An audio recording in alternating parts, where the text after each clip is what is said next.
I trusted you more than anyone, I said, my voice flat. She flinched, shoulders tightening like she expected me to raise my voice, to yell, to throw something. I wasn't here for that. I wasn't here for her tears, either. My name is Vince Baxter. I'm 48 years old. Used to be a firefighter. Used to think I had a good life. Turns out I was wrong. The bar smelled like stale beer and cheap wings, the kind of place where nobody asked questions unless they wanted trouble. I'd stopped in for a drink, nothing more. Long day, long week. But then I heard her laugh. That sharp, familiar sound cutting through the hum of low conversation. I didn't look right away. I already knew. Alexis had a particular way of laughing when she wanted to be seen. A little higher, a little sweeter. The way she used to laugh with me. I turned just enough to see them. Her, sitting at the far end of the bar, leaning in close. Him, the man I didn't recognize but somehow already knew. Dark hair, sleeves rolled up like he'd been working hard, but the kind of work that didn't leave a man sore at the end of the day. The type that let him keep his hands clean. He was grinning, one hand wrapped around a whiskey glass, the other resting too close to her thigh. Preston Cavanaugh. Personal chef. Fancy type. The kind that liked hearing himself talk. I took in the details fast, gold watch, tailored shirt, a little too polished for a guy cooking food for a living. His smile was lazy, full of confidence. He had no idea I was watching. Didn't need to see more. I drained the rest of my beer, left cash on the table, and walked out. No need to make a scene. No need to ask why. She made her choice. Now I'd make mine. By the time I got home, the house felt different. Not because anything had changed, everything was exactly where it should be. But I saw it all differently now. The way she'd started locking her phone. The new perfume, the extra time getting ready for work. How she'd been distant, not cold, just somewhere else. I sat on the edge of the bed for a long time, staring at the floor. Thought about asking her. Thought about waiting up. Thought about a lot of things. Instead, I got up, grabbed a bag from the closet, and started packing. Not much. Just enough. A few pairs of jeans, a couple of shirts. Boots. Jacket. My old fire department sweatshirt, the one with the burn hole in the sleeve. It felt like I should be feeling something, rage, heartbreak, anything, but there was just this steady, quiet certainty. I left the note on the kitchen counter. Just a few words, nothing emotional. You're free now. Hope he was worth it. No accusations, no begging. Just the truth. By the time Alexis got home, I was already gone. I drove without a destination. Just the hum of the road under my tires, the occasional flash of headlights from a passing car. Didn't need to think. Didn't need to feel. The cabin was an hour out of town, an old place owned by Sam Graham, a buddy from way back. He'd offered it to me once, said if I ever needed space, it was mine. I figured now was as good a time as any to take him up on it. Pulled up just past midnight. The air smelled like pine and damp earth, the way the woods always did this time of year. Killed the engine, sat there a minute. No calls from Alexis. No texts. Either she hadn't seen the note yet or she was giving me space. More likely, she was with him. I went inside, dropped my bag by the door. The place was simple, wood floors, a worn leather couch, a kitchen with nothing but the basics. No pictures on the walls, no clutter. Just a place to exist. I grabbed a bottle from the cabinet, poured a drink, and sat on the porch, watching the trees shift in the wind. Didn't sleep much. Never did.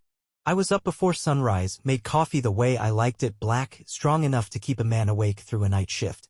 Took a slow walk around the property, stretching out stiff muscles, shaking off the weight in my chest. I'd been burned before, but this was something else. By noon, I was back in town, sitting across from Noah Browning in a corner booth at Murphy's Diner. He had the look of a man who'd been in the game too long, salt and pepper hair, creased skin, eyes that didn't miss a thing. You look like hell, he said, setting his coffee down. Feel about the same. Figured. Heard through the grapevine your wife's been real friendly with some hotshot chef. Not a rumor. He nodded like he'd already known. He probably had. You want the whole story, or just enough to make up your mind? All of it. Browning leaned back, drumming his fingers against the table. Been going on for months. Started innocent enough, just business, some catering gig she hired him for. Then the texts started, the late-night calls.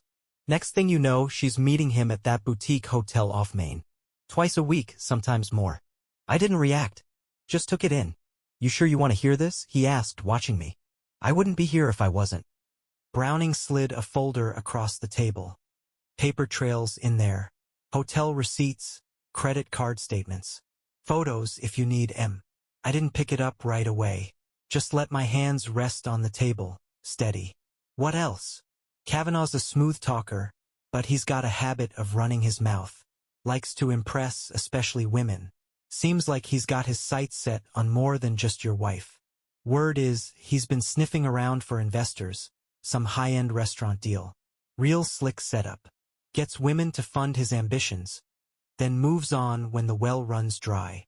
That got my attention. You sure? Dead sure. I got names. Women he's taken for a ride before. Same play every time. I exhaled slowly, then reached for the folder. Flipped through the pages. Black and white images, timestamps in the corner. Alexis standing too close to him outside a hotel. Him, leading her inside with his hand at the small of her back. I shut the folder and set it aside. So, what now? Browning asked. I drained the rest of my coffee, set the mug down. Now, I make sure they regret it. He smirked, shaking his head. Knew you were gonna say that. Yeah, you probably did. Back at the cabin, I sat at the small wooden table, the folder from Browning in front of me. I didn't need to look through it again. I'd seen enough, but I did anyway. Not out of anger, not out of pain.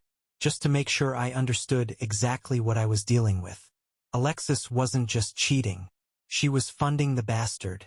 Hotel stays, gifts, a deposit into some LLC tied to Kavanaugh's so-called restaurant venture. My money. I leaned back, rubbing a hand over my jaw. Should have seen it sooner. The little signs, the careful distance she kept. But none of that mattered now. What mattered was how I handled it. I wasn't the type to go throwing punches in a bar. That kind of satisfaction was short-lived, and it didn't fix a damn thing. No, I had a better idea. First stop was the bank. I walked in, nodded at the teller, and asked to see Tyler Kelly, the branch manager.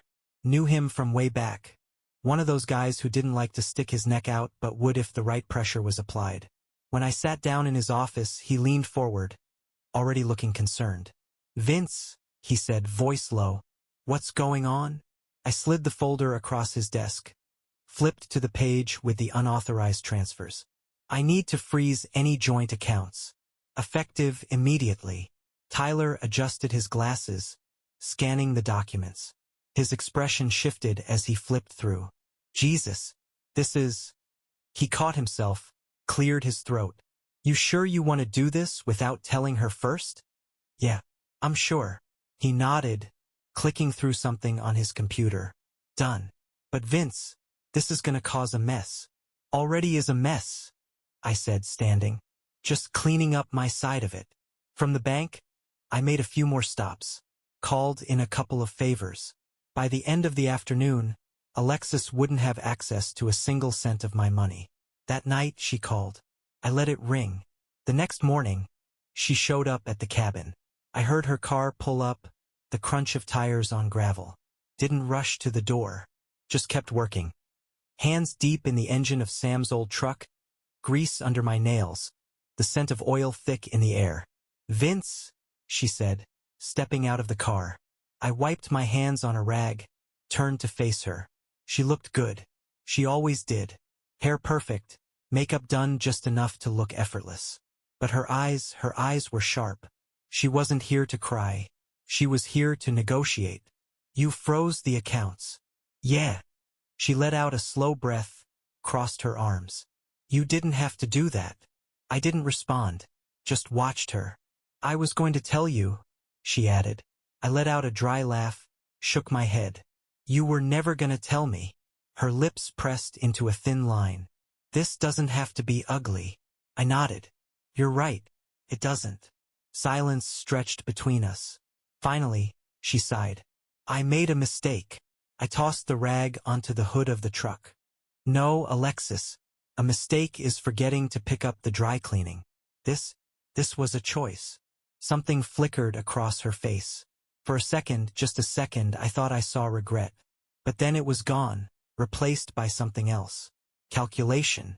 She wasn't sorry. She was just trying to figure out her next move. You should go, I said. Her jaw tightened, but she didn't argue. Just nodded once, turned, and walked back to her car. I watched her drive off, then picked up my tools and got back to work. I wasn't the type to sit around waiting for things to happen. I made them happen.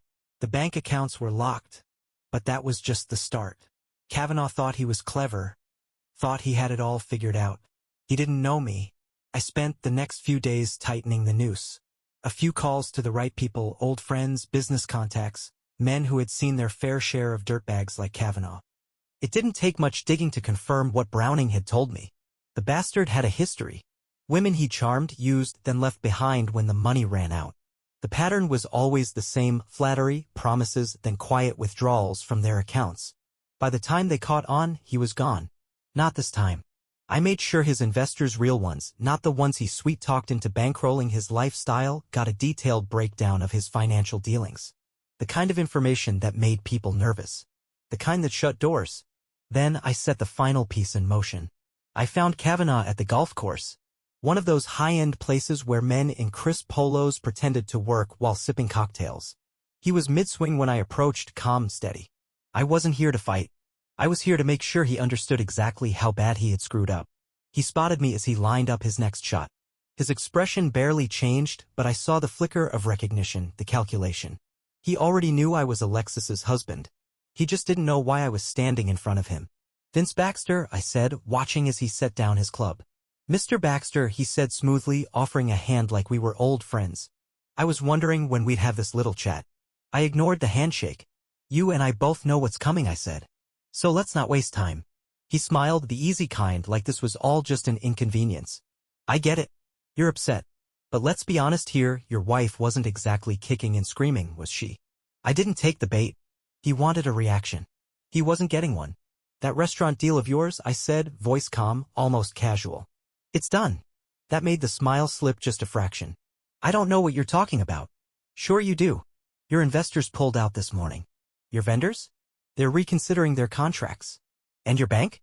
"Let's just say they don't look kindly on fraud." The muscles in his jaw tightened. He wasn't smiling now. I took a step closer, lowering my voice. "You used my wife. You used my money. You thought you could play me for a fool. That was your mistake." He let out a slow breath, trying to regain control. "You really think this is going to break me?" "No," I said, tilting my head slightly. "But I think it'll hurt. And I think you're not nearly as good at this as you think you are."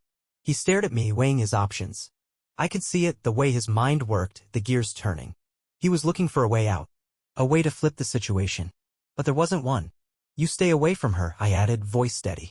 "You so much as look in her direction again, and next time we won't be having a conversation." I didn't wait for him to respond. Just turned and walked away. By the time I got back to the cabin, Alexis had called 3 times. I didn't answer. There was nothing left to say. I had done what needed to be done. And I wasn't looking back. The cabin felt different now. Same walls, same quiet, but something had shifted.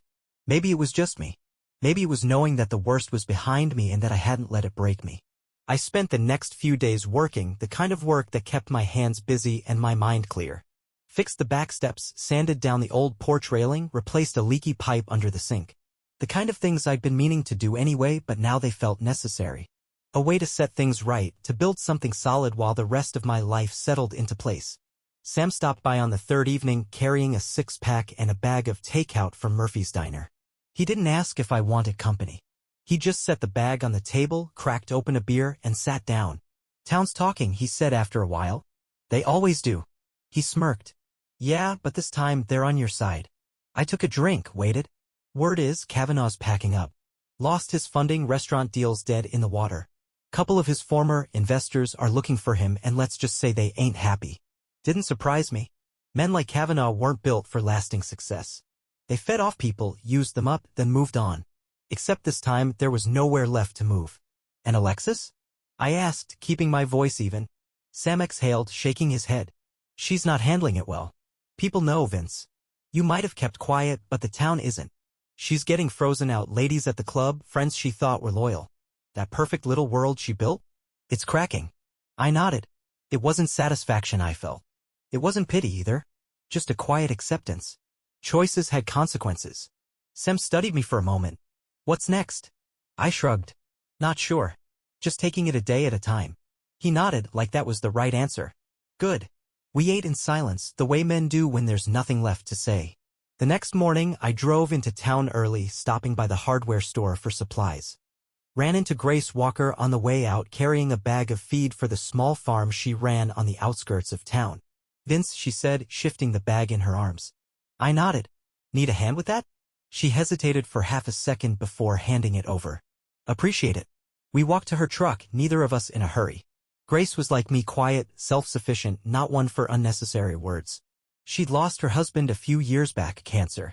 Never remarried, never seemed interested in the kind of attention the other widows entertained. She leaned against the truck as I loaded the bag. Heard about Alexis. I didn't respond. Heard about Kavanaugh too, she added. I shut the tailgate. That right? She studied me for a long moment, then nodded. Good. I met her eyes then, and something passed between us. Not sympathy. Not curiosity. Just understanding. See you around, Vince, she said, climbing into the truck. Yeah, I said, watching as she drove off. See you around. For the first time in a long time, the thought didn't feel heavy. It felt like something else. Possibility. The town settled into its rhythm again like it always did. People talked, then they moved on. But not everyone forgot. Alexis was still here, still trying to salvage what she could. I caught sight of her once or twice at the grocery store outside the bank. She looked the same, still put together, still carrying herself like she hadn't lost everything. But there was something different in her eyes now. A tightness, a wariness. She knew the stares weren't admiration anymore. I never spoke to her, and she never tried to speak to me. Kavanaugh was gone. Packed up fast when the walls closed in. Last I heard, he was drowning in debt, trying to talk his way out of the mess he made. Good luck with that. The kind of men he owed money to weren't the forgiving type. I didn't care. Wasn't my problem. I focused on what was mine. The cabin. The work. The things I could build with my hands, the things I could set right. It felt good, working on something that wouldn't betray me, wouldn't lie. A foundation I could trust. One evening, as I was stacking firewood out back, I heard a truck pull up. I wiped my hands on my jeans, turned to see Grace standing by her driver's side door. You got a minute, she asked. I nodded, motioning for her to come up. She climbed the porch steps, her eyes scanning the half-finished work I'd been doing on the railing. You fix everything yourself? She asked. Most things. She nodded like that answer made sense, then leaned against the railing, testing it with her hand. You do good work. I didn't say anything. She pulled something out of her jacket pocket, held it out.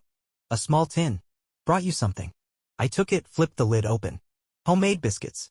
Still warm. Figured you probably forget to eat half the time, she said. I smirked. Maybe. She glanced out at the woods, the quiet settling between us. You gonna stay out here forever? I shrugged. Hadn't thought that far. She studied me for a long moment, then nodded like she understood something I didn't. Well, she said, pushing off the railing, if you ever get tired of talking to trees, stop by sometime. I watched as she walked back to her truck, climbed in, and drove off. Didn't say anything. Didn't need to. I went back inside, sat at the table, and broke open one of the biscuits. Took a bite, slow and deliberate. It was damn good. I didn't know what came next. Didn't know if I was ready for anything more than quiet nights and hard work. But for the first time in a long time, I wasn't just surviving. I was living. And that was enough. A few weeks passed, then a few more. The town stopped whispering, the dust settled, and life did what it always did, it moved on. Alexis left. Not with some grand exit, no teary goodbyes, no parting words. Just a moving truck one morning, a for sale sign in the yard by afternoon. No one asked where she went, and I didn't care enough to find out. I imagined she'd land somewhere else, reinvent herself, spin a new version of events where she wasn't the villain. Didn't matter. Whatever she found, it wouldn't be here. Kavanaugh didn't resurface. Last I heard, he was dealing with legal trouble from a couple of his past business ventures. One of the women he'd scammed had powerful friends, the kind who didn't take kindly to fraud. He wasn't getting out of that one so easy. I sat on the porch one evening, a cold beer in hand, watching the sky darken over the trees. The railing I'd rebuilt was solid under my arm. The weight in my chest, the one I hadn't even realized I'd been carrying for years, was finally gone. A truck pulled up the gravel drive, headlights cutting through the dusk. Grace stepped out, hands in her jacket pockets, her expression unreadable. Thought you might be hungry, she said, lifting a brown paper bag. I nodded toward the table on the porch. Set it down. She did. Then leaned against the railing, looking out at the woods like I had been. For a long moment, we didn't say anything. Just listened to the wind moving through the trees, the distant sound of an owl somewhere in the dark. You ever gonna come into town like a normal person? She asked. Maybe. She huffed a quiet laugh, shaking her head. I'll believe it when I see it. I opened the bag, pulled out a sandwich, took a bite. Still warm. Still good. She tapped the railing with her fingers. You ever need work? I could use a hand at the farm. I chewed, swallowed, took a sip of my beer. You pay decent? Better than you deserve. That got a smirk out of me. She smiled too, just a little. She pushed off the railing. Well, I'll let you get back to your serious brooding. I watched as she walked back to her truck. You make more of those biscuits? I asked. She paused, one hand on the door. I might. I nodded once. Might stop by then. She considered that, then gave a slow, approving nod before climbing into her truck. I sat there long after she left, finishing my beer, watching the last bit of light disappear over the trees. I didn't get revenge. Didn't need it. Life took care of that on its own. I didn't win in some grand, cinematic way. Didn't ride off into the sunset with a new woman on my arm and a perfect ending wrapped in a bow. But I didn't lose. And sometimes that was better.